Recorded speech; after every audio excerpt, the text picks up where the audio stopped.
এই বিস্ময়কর সত্য ঘটনাটির সম্পূর্ণ খন্দকের যুদ্ধের সময় হযরত জাবের রাদিয়াল্লাহু তাআলা আনহুর দুই ছেলে কেন মারা গেল এবং কিভাবে নবীজি সাল্লাল্লাহু আলাইহি ওয়াসাল্লাম আল্লাহর রহমতে জীবিত করলেন, এই সব কিছুই আছে এই ভিডিওতে।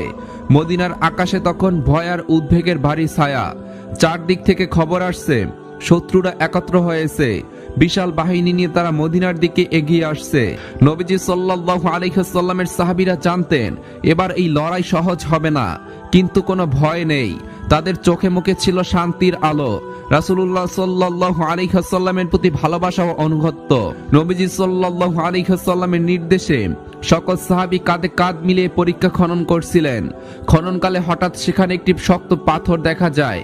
তখন লোকেরা নবীজি সাল্লাল্লাহু আলাইহি ওয়াসাল্লামের কাছে এসে বলল, হে আল্লাহর নবী, পরীক্ষা খননের কালে একটি শক্ত পাথর ভেদে গেছে। তখন নবীজি সাল্লাল্লাহু আলাইহি ওয়াসাল্লাম বললেন, আমি নিজেই খন্দকের মধ্যে নামবো। তখন নবীজি সাল্লাল্লাহু আলাইহি ওয়াসাল্লাম কয়েকদিনের অনাহারী ছিলেন। পরীক্ষা খননকারীরা প্রায় সকলেই 3 দিন পর্যন্ত কিছুই খেতে পারেনি। এরপরে রাসূলুল্লাহ সাল্লাল্লাহু আলাইহি ওয়াসাল্লাম একটি কোদাল হাতে নিয়ে পাথরটির উপর আঘাত করলেন। সাথে সাথে পাথরটি চূর্ণ বিচ্ছিন্ন হয়ে বালুকণায় পরিণত হয়ে গেল। নবীর সাহাবী হযরত জাবের রাদিয়াল্লাহু তাআলা আনহু যখন দেখলেন যে বিশ্বনবী ক্ষুধার অবস্থায় পেটে পাথর বেঁধে রেখেছেন, তখনই তিনি মনস্থির করলেন যে আল্লাহর নবীকে তার বাড়িতে খাবার খাওয়ানোর জন্য দাওয়াত করবেন। তিনি বাড়িতে ফিরে তার স্ত্রীকে বললেন, তোমার কাছে খাওয়ানোর জন্য কি কিছু আছে? প্রিয় নবীজি সাল্লাল্লাহু আলাইহি ওয়াসাল্লামকে ভীষণ ক্ষুধার্ত অবস্থায় দেখলাম। এই অবস্থায় দেখে আমি আর সহ্য করতে পারছি না, তাই সিদ্ধান্ত নিয়েছি নবীজি সাল্লাল্লাহু আলাইহি ওয়াসাল্লামকে একবেলা খাবার খাওয়াবো।